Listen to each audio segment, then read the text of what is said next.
సదాశివసమారంభాం శంకరాచార్యమధ్యమాం అస్మదాచార్యపర్యంతం వందే గురుపరంపరాం.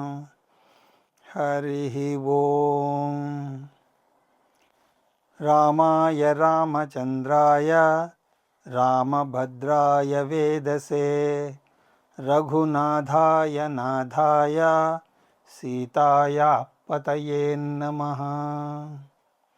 దక్షిణే లక్ష్మణో యస్య వామే తు జనకాత్మజా పురతో మారుతిర్యస్య తం వందే రఘునందనం.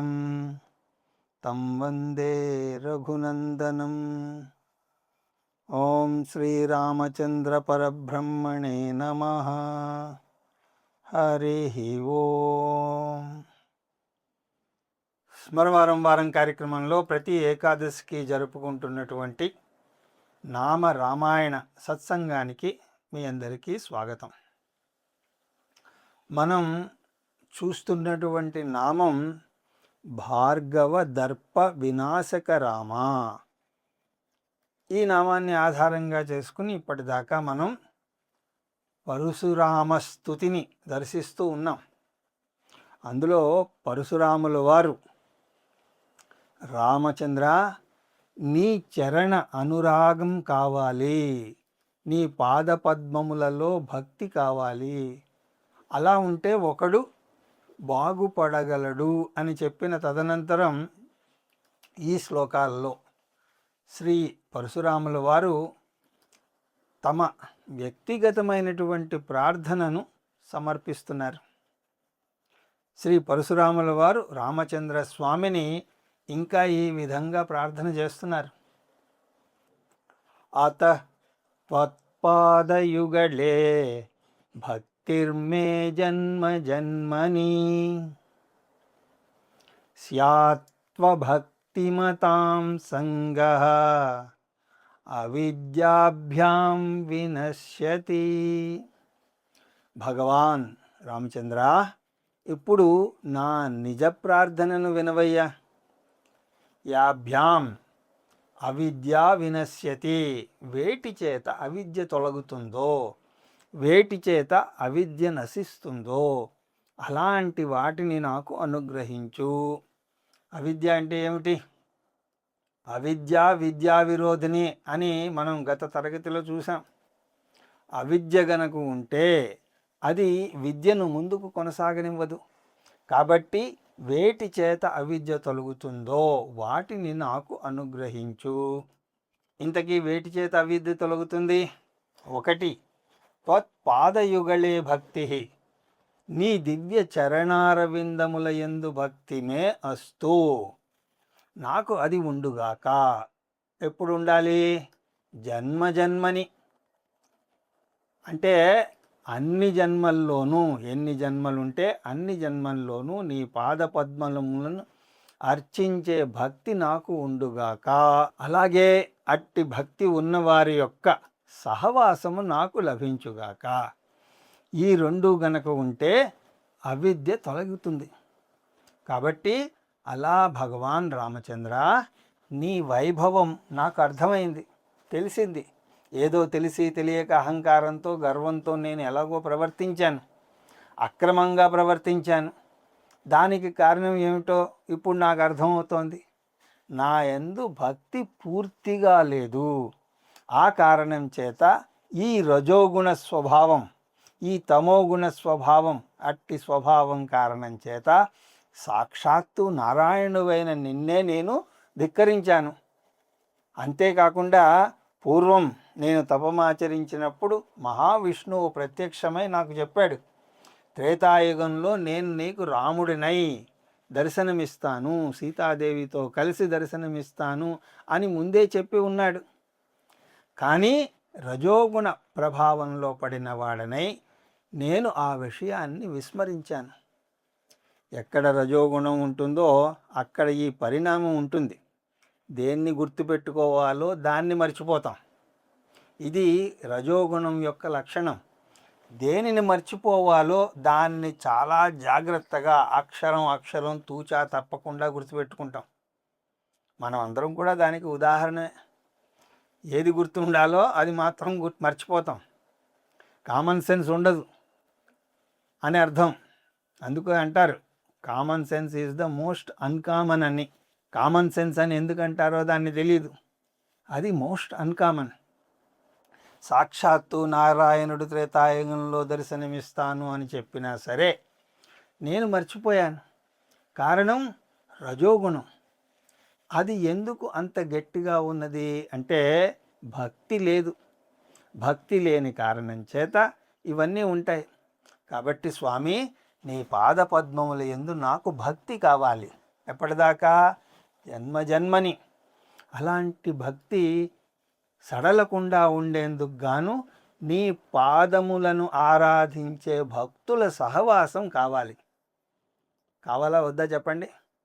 కావాలి. లేకపోతే అప్పుడప్పుడు మన భక్తి సన్నగిల్లుతూ ఉంటుంది.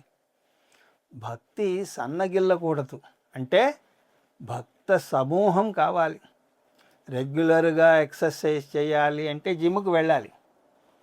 ఇంట్లో కూర్చుని మిషన్ కొనిపెట్టుకున్నందు వాడెవడూ కూడా ఎక్సర్సైజ్ చేయడు. ఇక వాడు కంజూస్ అయితే తప్ప. అమ్మో, ఇంత డబ్బు పెట్టి కొన్నాను కాబట్టి చెయ్యాల్సిందే అని చెయ్యాలే కానీ, లేకపోతే థ్రెడ్మిల్ ఒంట్లో ఉన్నవాళ్ళు థ్రెడ్మిల్ చేస్తారా చెప్పండి? నిజంగా కండలు పెంచాలి, మిస్టర్ ఇండియా అవ్వాలి అంటే అలా అనుకున్నవారు ఇంట్లో ట్రెడ్మిల్తో పనిచేయరు. వాళ్ళు ఏం చేస్తారు? జిమ్ముకు వెళ్తారు. జిమ్ముకు వెళ్ళినా ఇంట్లో అయినా సరే అదే పని కదండి అని మీరు అనొచ్చు. కాదు కాదు కాదు. చుట్టూ అలాంటి వారు ఉంటే ఒకంత చెయ్యాలనే ఆలోచన మనకు వస్తుంది. కొంత అలసిపోయినా సరే పక్కవాడిని చూసి మరో 5 నిమిషాలు నేను వ్యాయామం చేసేదనుగాక అనే ఉత్తేజం, ఉత్సాహం, మానసిక సంతులనం అక్కడ ఉంటుంది. అవునా కాదా? ఎలాంటి వారితో సంగమమో అలాంటి లక్షణం. జైసీ సంగ్ వైసీ రంగ్. ఎవరితో మనం సంగమం చేస్తే వారి లక్షణాలు మనకు వస్తాయి.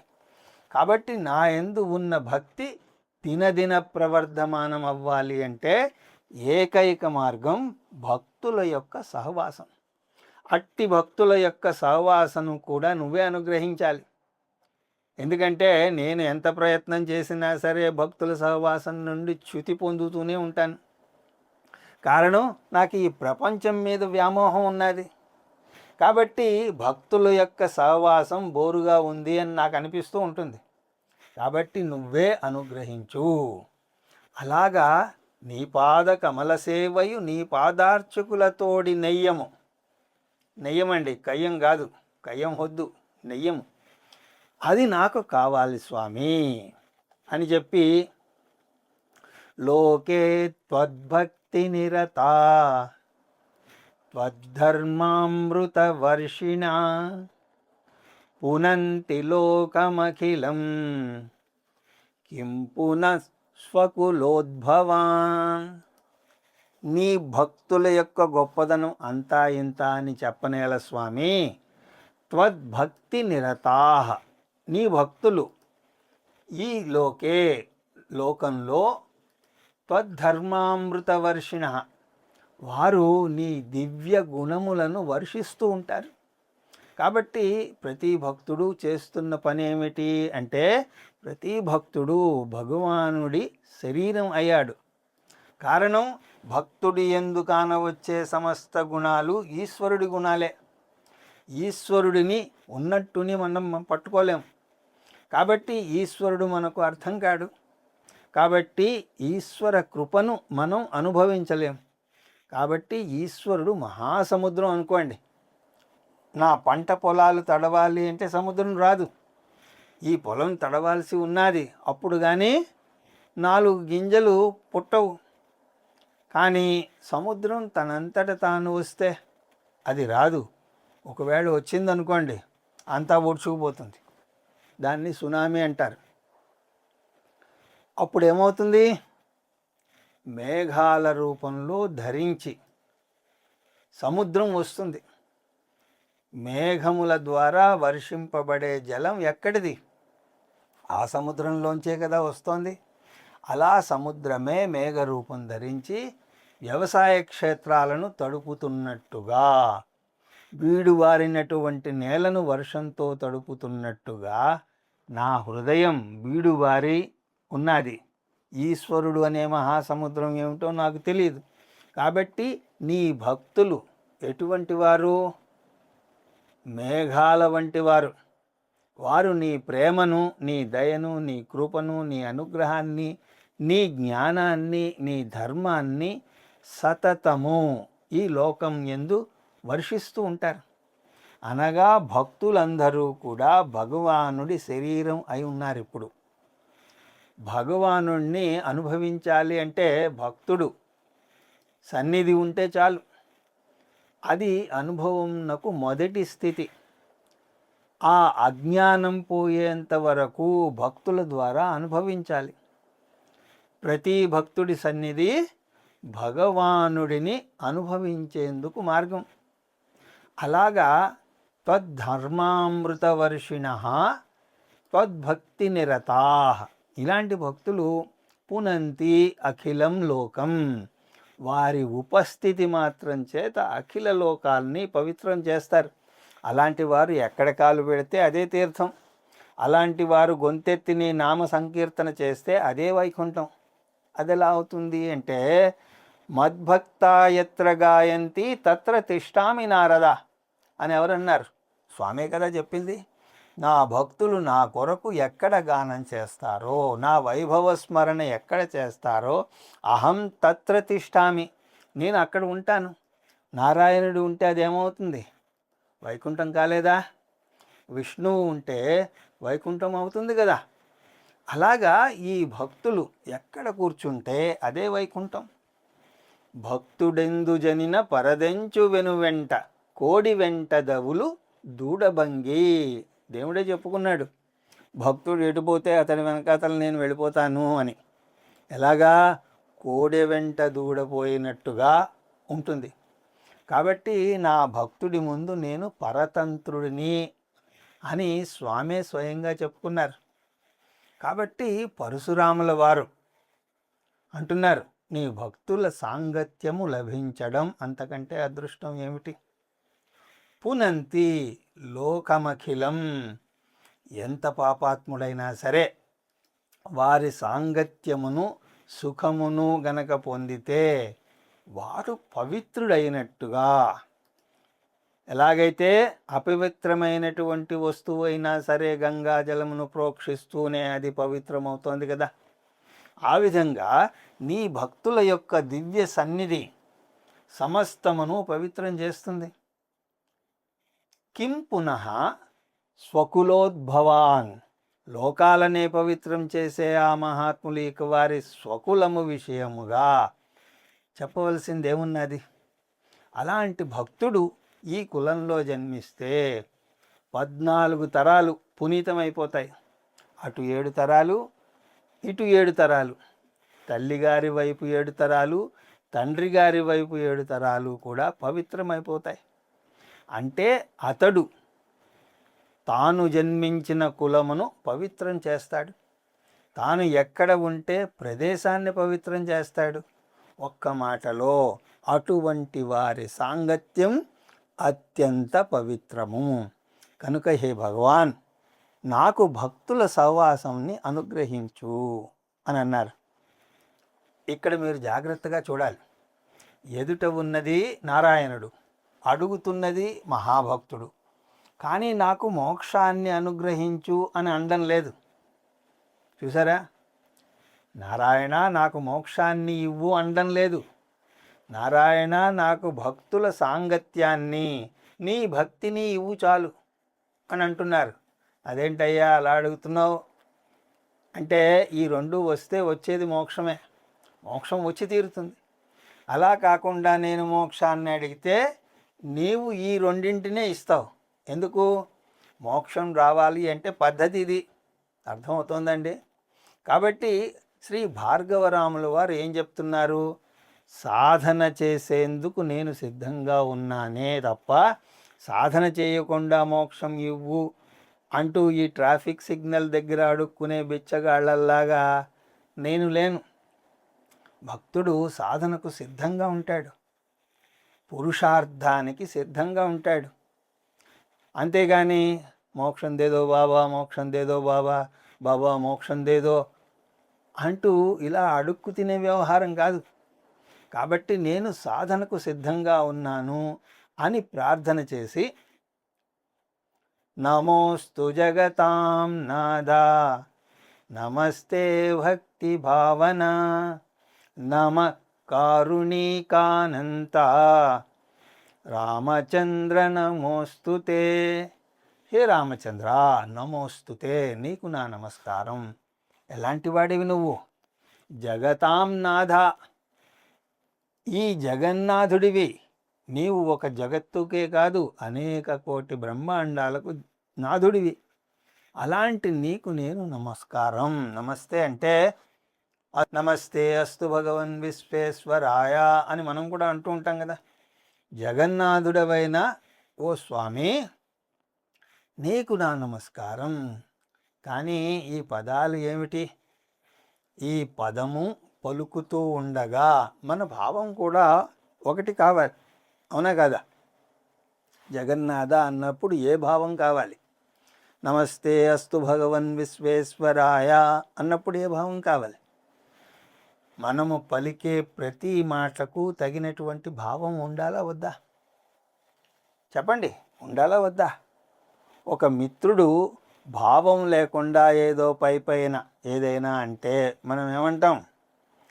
మనతో మన విషయంగా ప్రేమ అనే భావన లేకుండా ప్రేమతో ఉన్నట్టు మాట్లాడుతూ ఉంటే మనకు ఇష్టమవుతుందా? అవదు కదా. అంటే పలికే మాటకు తగిన భావం ఉంటేనే ఆ రెండు కలిసి వ్యవహారం సక్రమంగా ఉన్నట్టు చెప్పబడుతుంది, అవునా కదా? మరి జగన్నాథ అన్నప్పుడు ఏ భావం ఉండాలి? అలా అంటున్నవాడి హృదయంలో ఏ భావన ఉండాలి? స్వామి అనే భావన ఉండాలి. జగన్నాథుడు అంటే ప్రభువు, యావత్ బ్రహ్మాండాన్ని పోషించేటువంటి ప్రభువు. వాడు ఉండగా నా జీవితం గురించి నాకు టెన్షన్ ఏమిటి అనే భావం ఉండాలి. అది లేకుండా మీరు జగన్నాథ జగన్నాథ అన్నా కూడా అదేదో అయోమయం జగన్నాథం అంటారు చూసారా, అలా ఉంటుంది. మీరు జగన్నాథ అంటే జగత్తునంతటినీ పోషిస్తున్నది నీవు. నీ అనుగ్రహమాత్రం చేత అనేక కోటి బ్రహ్మాండాలు నిలబడి ఉన్నాయి. నా జీవితం ఎంత? కాబట్టి నువ్వు ఉండగా నాకేమిటి చింత? ఈ ఆలోచన లేకుండా మనం జగన్నాథ అంటే అర్థం ఏమిటి? దేవుణ్ణి కూడా మనం మోసం చేయడానికి రెడీ అయ్యాము అని, అదే అర్థం. ఎలాగైతే మన మీద ప్రేమ లేనివాడు మనతో ప్రేమగా ఉన్నట్టు మాట్లాడితే ఏదో మతలబు ఉన్నట్టే కదా. అలాగా జగన్నాథ అని, అమ్మో నాకు టెన్షన్ అండోయ్, నాకు కంగారండోయ్, ఇదండోయ్ అదండోయ్ అంటూ ఉంటే ఇంకేం జగన్నాథ? ఏక్ బార్ జగన్నాథ్ బోల్ దియా, it belongs to him, including my life, including my body, everything belongs to him. కనీసం ఆ ఆలోచన లేకపోతే ఇక ఏం జగన్నాథం అండి?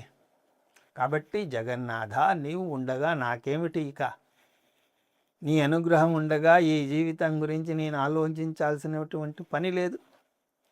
ఇది అసలు భక్తి.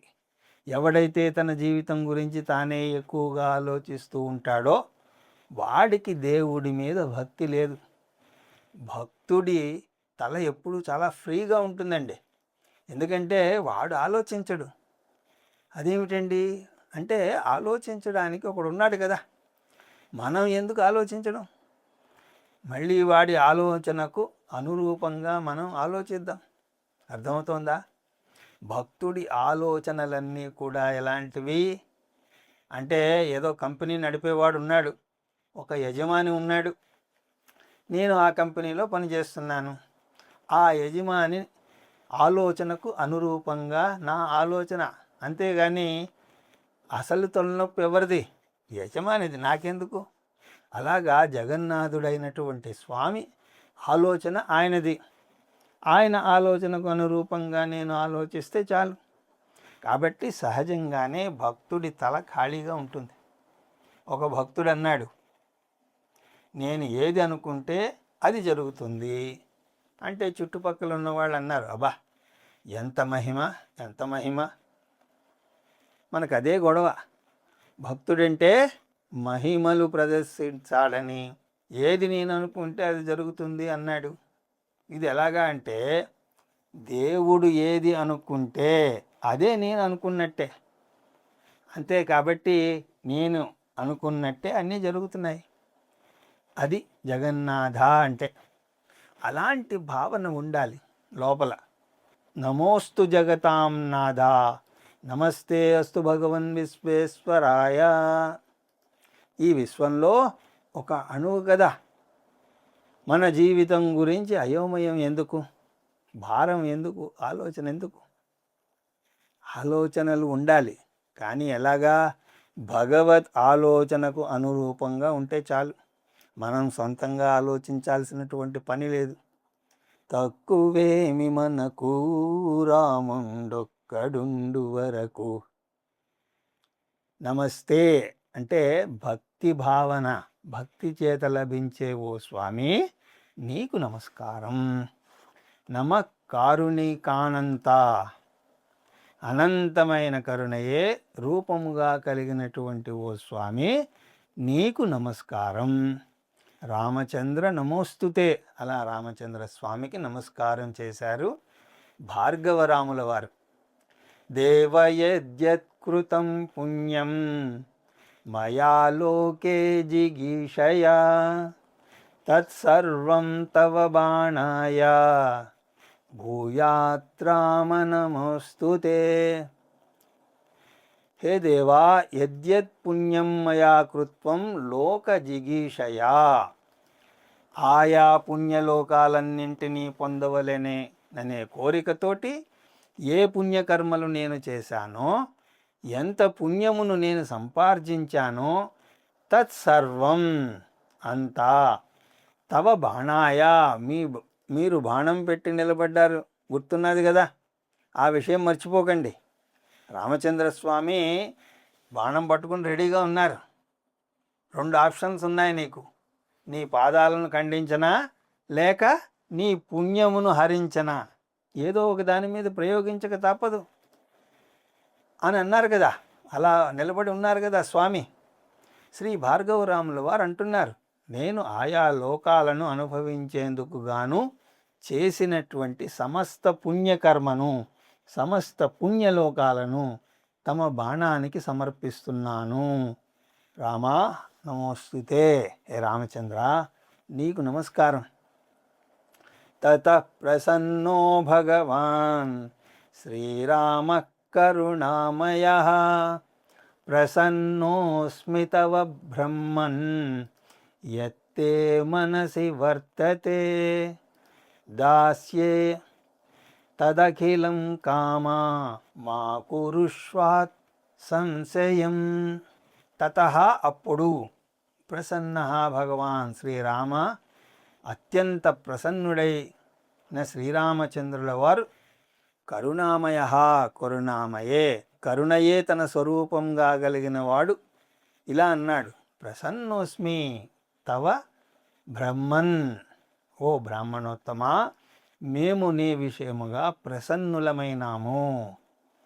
యత్తే మనసి వర్తతే తత్తదఖిలం కామం దాస్యే, ఏదైతే నీ మనస్సులో నువ్వు పొందవలని అనుకుంటున్నావో, నీవు కోరుకుంటున్నావో దానిని నీకు అనుగ్రహిస్తున్నాను. అత్ర సంశయం మా కురుష్వ, ఈ విషయంలో ఇక నువ్వు సంశయం పడాల్సిన అవసరం లేదు. ఈ విషయంలో నువ్వు సందేహపడవలదు. ఈ 2 శ్లోకాలను మనం ఇప్పుడు జాగ్రత్తగా చూడాలి. ఇప్పుడు అధ్యాత్మ రామాయణం అనే కోణంలోంచి వచ్చాయి కాబట్టి ఏమిటవి? నా సమస్త పుణ్యమును నీకు సమర్పించాను అంటే ఇప్పుడు నాకు ఆ లోకము ఈ లోకము అనే కోరిక లేదు రామచంద్రస్వామి. రామచంద్రస్వామి ఏమంటున్నారు?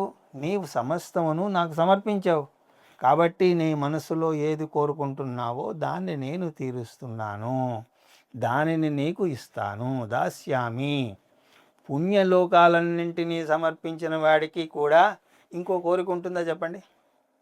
ఉంటుందా? ఉండదే. వారు ఏం కోరుకుంటున్నారు? అసలు ఏమిటి కథ? రామచంద్రస్వామి పరమ కరుణా స్వభావుడు అని ఇప్పుడే మీరు చెప్పారు. అనంత కరుణ కలిగినటువంటి వారు అని అంటుంది. అలాంటి అనంతమైన కరుణ కలిగినటువంటి రామచంద్రుడు రెండో ఆప్షన్ లాగా నీ పుణ్యలోకాల మీద బాణాన్ని ఎక్కువ పెడతాను అని అనవచ్చా? దేవుడు అనేవాడు పుణ్యాన్ని ఇవ్వాలి, కానీ ఉన్న పుణ్యాన్ని లాక్కుంటాను అంటే ఎలాగా? నేను దేవుడి గుడికి ఎందుకు వెళ్తున్నానండి?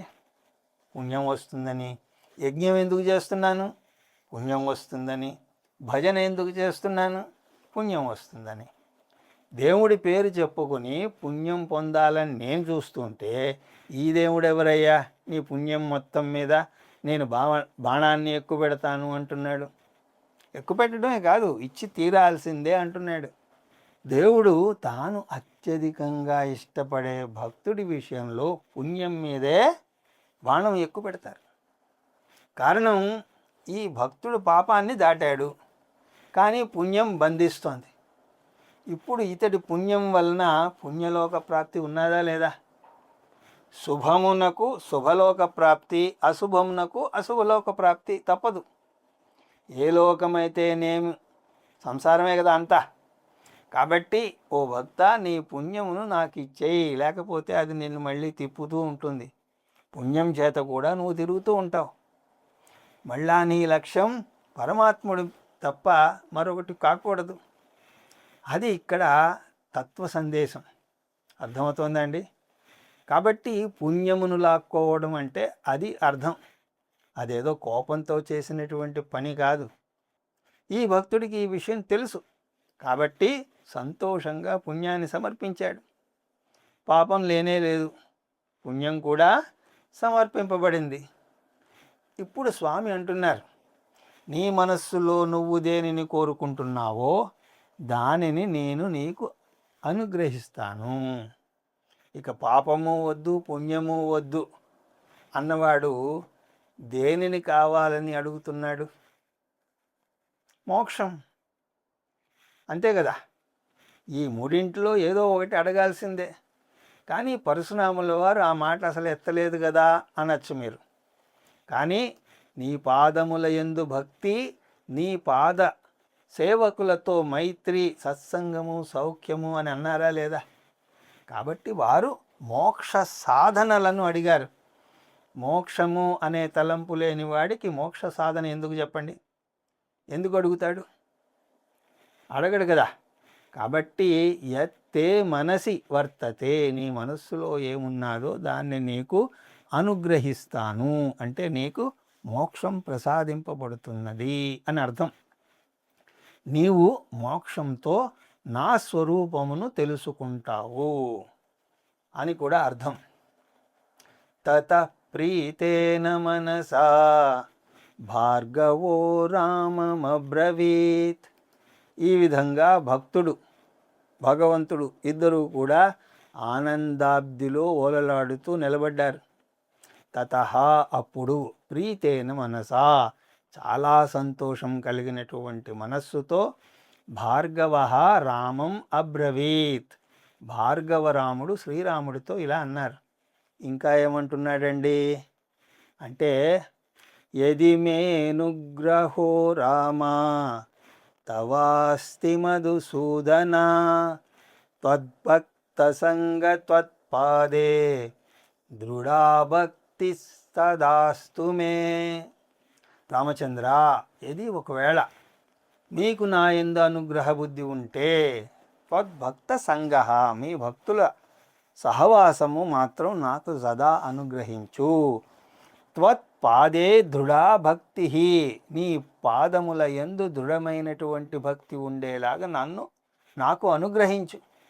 అది సదా ఉండుగాక. అలా మళ్ళీ మళ్ళీ ఎందుకు అడుగుతున్నారండి? ఇంతకుముందు అడిగారు కదా.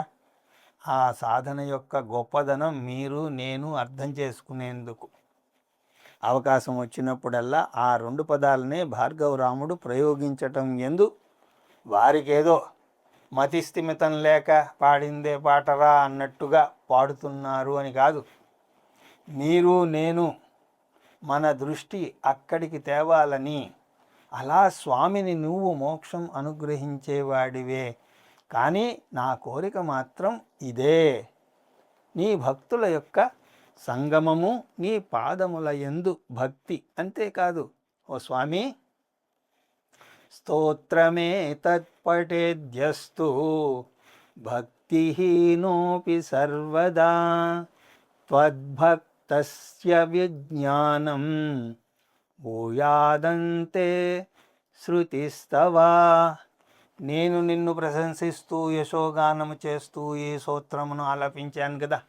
ఏతత్ స్తోత్రం పఠేద్యస్తు, ఈ స్తోత్రమును ఎవరు పఠించినా సరే, భక్తిహీనోపి, వాడికి భక్తి ఉండాల్సిన అవసరం లేదు, భక్తిహీనుడైనా సరే, సర్వదా అంటే ప్రతినిత్యము ప్రతిరోజు ఈ స్తోత్రమును గనక ఒకడు పఠిస్తూ ఉంటే, త్వద్భక్తి తస్య విజ్ఞానం, తస్య అంటే అలాంటి వాడికి నీ యందు భక్తి కలుగుగాక, నీ యందు గొప్పదైనటువంటి భక్తి కలుగుగాక, ఆ భక్తి అతనికి జ్ఞానమును ప్రసాదించుగాక. అంతేకాదు స్వామి, అంతే స్మృతిస్తవా, అతడి ప్రారబ్ధం క్షయమవుతున్న సందర్భంలో, మరణ సమయం ఆసన్నమైనప్పుడు, అంత్యకాలమునందు అతడు నిన్ను తలుచుకొనెదనుగాక. ఇది నా కోరిక. శ్రీ భార్గవరాముల వారు మీకోసం నా కోసం ప్రార్థన చేస్తున్నారు. భగవద్గీతలో భగవానుడు ఏమని చెప్పాడు? దేనిని స్మరిస్తూ శరీరం త్యజింపబడుతున్నదో అటువంటి గతిని ఒకడు పొందుతున్నాడు అని అన్నారు కదా. కాబట్టి అంతే, అంత్యకాలమునందు తవ స్మృతి నిన్ను తలుచుకునేలాగా ఉండాలి. అలాగని అదేదో ఒక ఉపాయం అని అనుకోకూడదు. ఉపాయాలు చేస్తే అవ్వవు, ఇది ఉపాసన వల్ల మాత్రమే అవుతుంది, ఉపాయాలతో అవ్వు. అది మనం అనేక సార్లు అనేక పర్యాయాలు చూసి ఉన్నాం, అనేక సందర్భాల్లో మనం చెప్పుకున్నాం కూడా.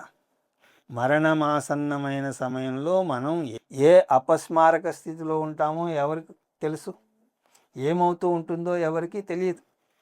ఆ స్థితిలో కూడా భగవన్నామమును తలుచుకోవాలి. ఆ స్థితిలో భగవత్ స్మృతి ఉండాలి అంటే కాన్షియస్గా ఉన్నప్పుడంతా కూడా అది ఉండాలి. అలా కాకుండా ఉన్నట్టుండి ఆ క్షణం అవ్వాలి అంటే ఎక్కడవుతుంది చెప్పండి. కాబట్టి దాని అర్థం ఏమిటి? అలా బుద్ధి పని చేస్తూ ఉండగా కూడా భగవన్నామమును జపించుట, భగవద్భావమును చేయుట సతతము ఆ విధంగా చేస్తే అంతకాలము యందు అది స్మృతిలోకి వస్తుంది. కాబట్టి హే భగవాన్, భక్తిహీనుడైనా సరే ఒకడు గనక ఈ స్తోత్రమును సర్వదా పఠిస్తూ ఉంటే నీ యందు భక్తి, నీకు సంబంధించినటువంటి విజ్ఞానము, అంత్యకాలము యందు నీ స్మృతి అతనికి లభించాలి. అలా లభించే విధంగా ఈ స్తోత్రమును నువ్వు ఆశీర్వదించు. ఒకడికి కొద్దిగా భక్తి ఉన్నది, వాడు ఈ స్తోత్ర పారాయణ చేత భక్తిని పెంచుకోగలగాలి. ఏదైనా అంతే కదండి, మొదలు ఏదైనా సరే కొద్దిగానే ఉంటుంది, దాన్ని పెంచుకోవాలి. సంసార వాసన మాత్రం పుట్టిన ఆ రోజే అంతా ఉందా? ఏదో కొద్ది కొద్దిగా నిదానంగా పెంచుకుంటున్నామా లేదా? ఆ విధంగా ఓ 10,000 రూపాయలు ఉన్నాయి, బిజినెస్ అని స్టార్ట్ చేశాం. మొదటి రోజే 10 లక్షలు ఎక్కడున్నాయి చెప్పండి? ఎవరి దగ్గర లేవు. 10 కోట్లు ఎక్కడున్నాయి? 10 లక్షలతోనో 10,000తోనో ప్రారంభం చేశారు, నలుగురిని ముంచారు, అప్పుడు 10 కోట్లు తెచ్చుకున్నారు. ఈ మ్యూచువల్ ఫండ్ వాళ్ళు అడ్వర్టైజ్మెంట్ చేసేది ఏమిటి? ఎస్ఐపిలో ఇన్వెస్ట్ చెయ్యండి, ఎస్ఐపి చెయ్యండి అంటారు. అప్పుడు మీకు బోలెడు రిటర్న్స్ వస్తాయి అని. అలాగే నా దగ్గర కూడా కొంచెమే భక్తి ఉంది, దాన్ని ఇన్వెస్ట్ చేయాలి. ఎక్కడ చేయాలి? ఎస్ఐపిలోనే చేయాలి. ఇది కూడా అంతే, ఇంతే భక్తి ఉన్నది, దాన్ని ఇన్వెస్ట్ చేద్దాం, ఇప్పుడు ఇన్వెస్ట్ చేద్దాం. అప్పుడు ఏమవుతుంది? తెలివిగా ఇన్వెస్ట్ చేస్తే జాగ్రత్తగా అది పెరుగుతుంది, రిటర్న్స్ కూడా వస్తాయి. కొంచెం కొంచెంగా చివరికి బోలెడు డబ్బు వస్తుంది. అలాగ నాకు ఇప్పుడు కొంచెమే భక్తి ఉన్నది, ఇన్వెస్ట్ చేద్దాం. ఎక్కడ చేయాలి? స్తోత్రమును పఠిద్దాం, భగవద్భక్తుల సాంగత్యం అనే చోట ఇన్వెస్ట్ చేద్దాం, సత్సంగంలో ఇన్వెస్ట్ చేద్దాం. ఎస్ఐపి అంటే అదే, సత్సంగ ఇన్వెస్ట్మెంట్ ప్లాన్. అప్పుడు ఏమైంది? భక్తి నిదానంగా పెరుగుతూ ఉంటుంది. ఇక్కడ ఇంకో లాభం ఉన్నది. బిజినెస్లో అయితే ఇన్ఫ్లేషన్ ప్రాబ్లం ఉంటుంది, కానీ ఇక్కడ అలా ఏం లేదు. ఇక్కడ పెరగడమే తప్ప తరిగేది ఏమీ లేదు, అంత మటుక్కి గ్యారంటీ. అలాగా స్వామి ఈ స్తోత్రమును పఠించుట అనగా అధ్యయనము చేయుట భావముతో ఎవరు ఈ స్తోత్రమును ఆశ్రయించి నిత్యం పారాయణ చేస్తారో అలాంటి వారికి ఈ పరమ లాభము కలిగేలాగా నేను గానము చేసినటువంటి స్తోత్రమును ఆశీర్వదించు. తదేతి రఘువేణుక్తః పరిక్రమ్య ప్రణమ్యతం పూజితస్తదును జ్ఞాతో మహేంద్ర చలమన్వగాత్. శ్రీరామచంద్ర స్వామి ఆనందానికి అవధి లేదు. కారణం, భక్తులు ఇలాంటి మాటలు పలుకుతూ ఉంటే భగవంతుడికి ఎంత ఆనందంగా ఉంటుంది.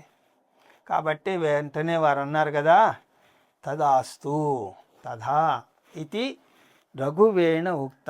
ఇలా రామచంద్ర స్వామి ద్వారా ఆశ్వాసనము పొంది ఆశీర్వదింపబడి పరిక్రమ్య భగవానుడికి ప్రదక్షిణ చేసి ప్రణమ్య తం వారిని పూజించి నమస్కరించి పూజితస్తదును జ్ఞాతః. పునః రామచంద్రస్వామి భార్గవరాముణ్ణి పూజించారు. కారణం, వ్యవహారంలో చూస్తే రామచంద్రుడు క్షత్రియుడు, భార్గవుడు బ్రాహ్మణుడు, ఋషి. కాబట్టి ఋషిని పూజించుట రాజు యొక్క కర్తవ్యం కదా. కాబట్టి ఆ ధర్మాన్ని నిరూపణ చేస్తూ, శిష్టాచార నిరూపణ చేస్తూ రామచంద్రస్వామి భార్గవరాముల వారిని పూజించారు. మహర్షి, ఇక తమరు వెళ్ళిరండి అని వారికి ఆజ్ఞ ఇచ్చారు. ఆ విధంగా భార్గవరాముల వారు మహేంద్రాచలమన్వగత్, వారు మహేంద్రగిరికి వెళ్ళారు. ఎందుకు? నారాయణుడు ఏం చెప్పాడు అప్పుడు? బ్రహ్మదినము అంటే బ్రహ్మగారికి ఒక రోజు, ఆ పూర్తి కాలము మీరు భూమి మీద ఉంటారు, మీ తపస్సుతో ఈ భూమి మీద సంచరిస్తారు అని చెప్పారు కదా. ఆ విధంగా వారు మహేంద్రాచలమునకు వెళ్ళిపోయారు. ఇది భార్గవదర్ప వినాశకరామ అనే వంకతోటి మనం దర్శించినటువంటి అతి దివ్యమైనటువంటి స్తోత్రం. తదనంతరం వాల్మీకి రామాయణంలో దాని అనుసారం కథను మనం ఒక్కసారి చూద్దాం. గతే రామే ప్రశాంతాత్మా రామో దశరథిర్ధను వరణాయ ప్రమేయాయ దధౌ హస్తే మహాశయ. ఇలా భార్గవరాముడు తన నివాసమైనటువంటి మహేంద్రగిరికి వెళ్ళిన తర్వాత దాశరథి శ్రీరామచంద్రస్వామి ఆ విష్ణు ధనస్సును వరుణ భగవానికి ఇచ్చివేశాడు. అభిబాధ్యతతో రామో వశిష్ఠ ప్రముఖాన్ ఋషీన్ పితరం వికలం దృష్ట్వా ప్రవోచ రఘునందన. ఆ తదనంతరం రఘునందనుడైనటువంటి స్వామి వశిష్ఠ ప్రముఖాన్ ఋషీన్ అభివాద్య, వశిష్ఠాది ఋషులందరికీ నమస్కారం చేశాడు. అలాగే పరమ దుఃఖంతో ఏం జరుగుతోందో కూడా అర్థం కానటువంటి పరిస్థితిలో ఉన్నటువంటి తండ్రి గారిని చూసి, దశరథ మహారాజు గారిని చూసి ఇలా అన్నాడు. జామదగ్ఞో గతో రామః ప్రయాతు చతురంగిణి అయోధ్యాభిముఖీ సేనా త్వయా నాదేన పాలిత. నాన్నగారు, ఇక లేవండి. జమదగ్ఞో రామ గతః. శ్రీ జమదగ్ని మహర్షి పుత్రుడైనటువంటి శ్రీ భార్గవరాముల వారు వెళ్ళిపోయారు. వారి మార్గంలో వారి ప్రయాణం కొనసాగింది. కాబట్టి ఇక మీరు గట్టిగా నిలబడి చతురంగిణీ సేన చతురంగ బలాలను తీసుకుని అయోధ్యా నగరానికి బయలుదేరగలరు. పదండి మనమందరం కూడా అయోధ్యకు వెళదాం, మీ చేత పరిపాలింపబడినటువంటి మీ రాజ్యంలోకి వెళదాము. గతో రామ ఇతి శ్రుత్వా హృష్టప్రముదితో నృపః పునర్జాతం తదా మేనే పుత్రం ఆత్మనమేవ చ. ఎప్పుడైతే శ్రీ దశరథ మహారాజు గారు గతో రామ భార్గవరాములు వెళ్ళారు అనే మాట విన్నారో, ఇతి శ్రుత్వా ఆ మాట వింటూనే హృష్ట వారికి చాలా ఆనందం కలిగింది. ప్రముదితో నృప చాలా ఆనందంగా ఉన్నారు.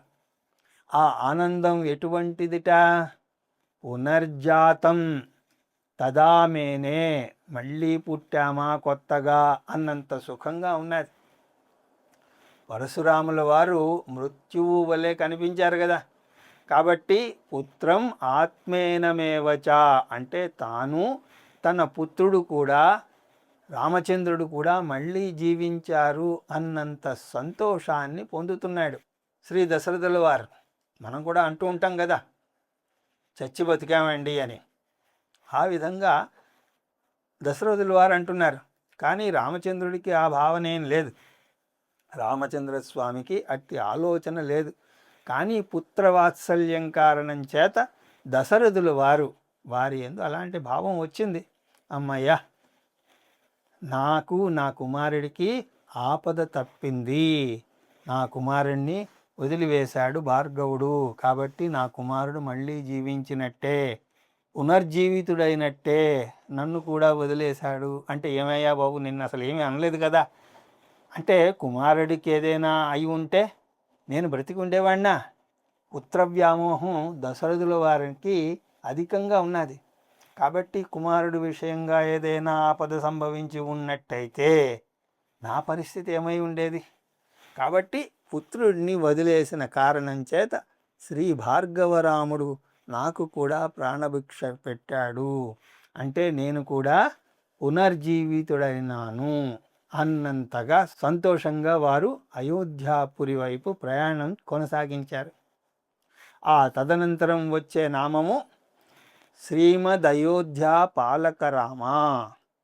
వచ్చే ఏకాదశి రోజున ఈ నామాన్ని దర్శిస్తూ మన అధ్యయనమును ముందుకు కొనసాగించదముగాక. ఈ విధంగా అయోధ్యా ప్రయాణము కొనసాగింది. హరి ఓం తత్సత్. మంగళం కౌసలేంద్రాయ మహనీయ గుణాత్మనే చక్రవర్తి తనూజాయ సార్వభౌమాయ మంగళం. వేద వేదాంత వేద్యాయ మేఘశ్యామలమూర్తయే పుంసాం మోహనరూపాయ పుణ్యశ్లోకాయ మంగళం. హరి ఓం.